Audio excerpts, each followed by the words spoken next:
Ada konferensi pers yang kita dengarkan langsung dari lokasi. Rekan-rekan, pada hari ini Jumat, tepatnya tanggal 10 ya.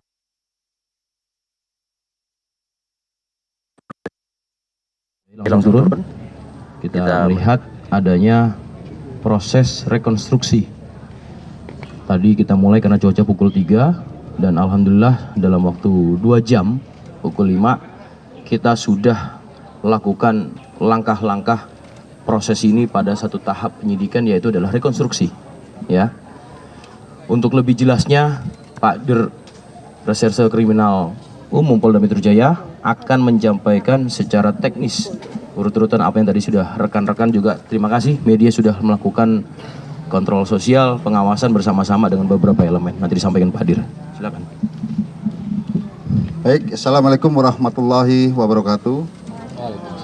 Salam sejahtera buat kita semua, rekan-rekan wartawan sekalian yang saya hormati.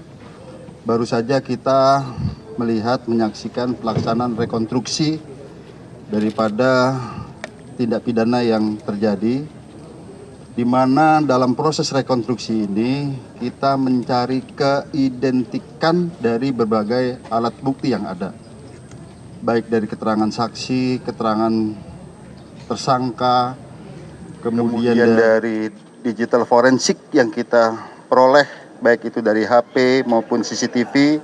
Sebagaimana yang pernah saya sampaikan, kami sampaikan bahwa dari persesuaian beberapa alat bukti ini, kita bisa menemukan peranan dari masing-masing tersangka yang ada di TKP tersebut. Ya.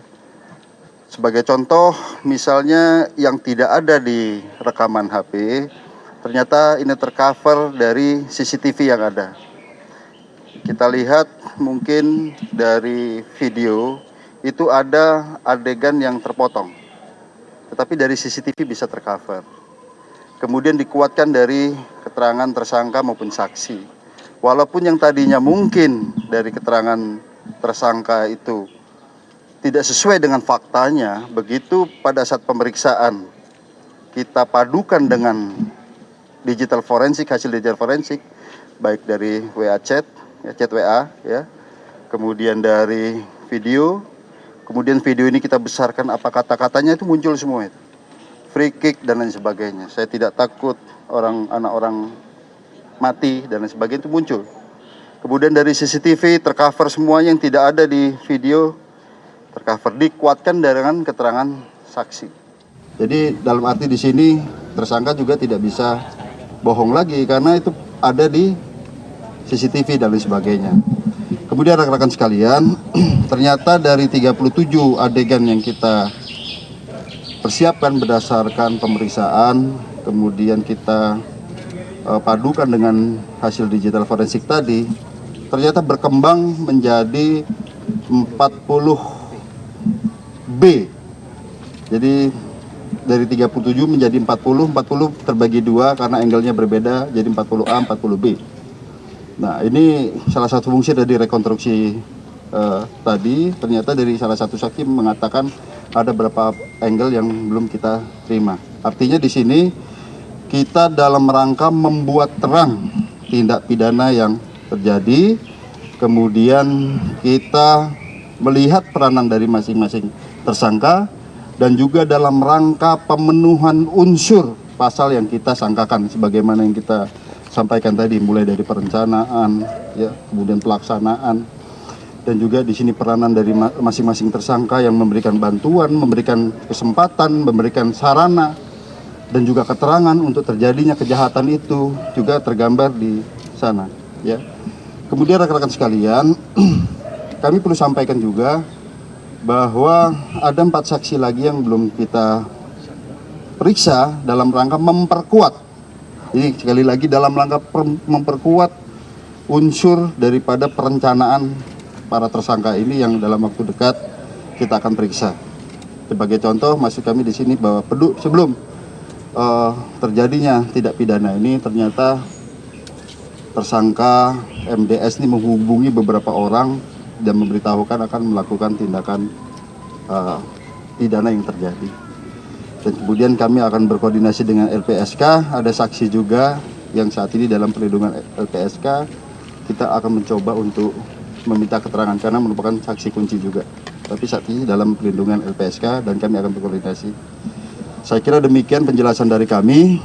Artinya sekali lagi sore ini kita dalam rangka membuat terang tindak pidana yang terjadi dan mencari keidentikan dari beberapa alat bukti.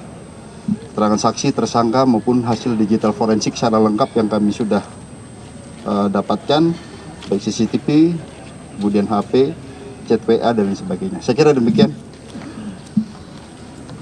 Baik, itu rekan-rekan. Terima kasih atas perhatiannya. Ada pertanyaan? Substansi pada proses rekonstruksi.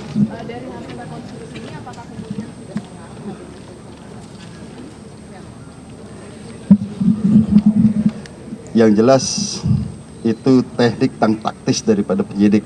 Tapi kalau kami dari penyidik sudah memperoleh itu dari mens rea, niat jahat dan actus reus, wujud perbuatan. Ya sebagai contoh tadi yang bersangkutan sudah tahu bahwa tindakan pertama dalam kondisi yang tidak sadar masih dilanjutkan, itu dari penyidik sudah masuk pada unsur pasal tertentu.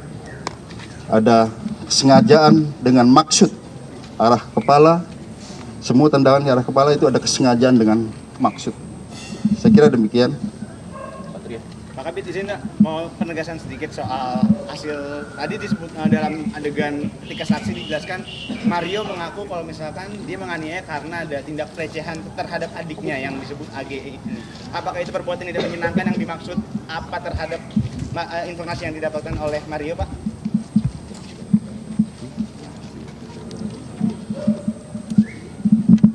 Ya kita akan dalami lagi itu ya. Kita akan dalami, kita fokus daripada delik yang terjadi. Delik perbuatan pidana yang terjadi yang mengakibatkan luka berat sampai sekarang belum sadar tuh korbannya. Ya kita fokus ke sana. Ya, tapi kita akan dalami semua. Oke rekan-rekan, cukup ya. Saya rasa proses rekonstruksi ini sudah terrealisasi. Terima kasih teman-teman media juga telah melakukan pengawasan, beberapa elemen masyarakat juga terlihat di sini.